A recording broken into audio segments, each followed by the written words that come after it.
నమస్తే అన్న, నేను మీ ఎంసీఏ ఫార్మర్. ఈరోజు తేదీ అనగా 15వ తారీఖు 11వ నెల 2024. ఈ వీడియోలో మనం టమాటా ధరలు వివిధ మార్కెట్లు ఎలా పలుకుతున్నాయి ఈ వీడియోలో తెలుసుకుందాం.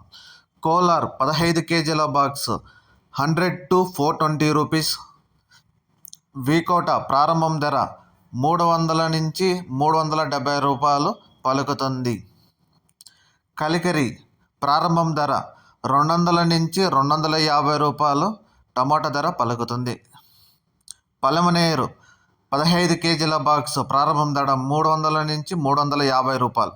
చింతామణి 14 కేజీల బాక్స్ ప్రారంభం ధర 350 నుంచి 460 రూపాయలు. వడ్డపల్లి ప్రారంభం ధర 300 నుంచి 380 రూపాయలు. కలకడ ప్రారంభం ధర 300 నుంచి 320 రూపాయలు పలుకుతుంది. అనంతపూర్ 14 కేజీల బాక్స్ 200 ప్రారంభం ధర 250 నుంచి 300 పలుకుతుంది. మదనపల్లి 30 కేజీల బాక్స్ ప్రారంభం ధర 200 నుంచి 770 రూపాయలు పలుకుతుంది. ఈ రేట్లన్నీ 10 గంటలకి మార్కెట్ స్టార్ట్ అయిన రేట్లు.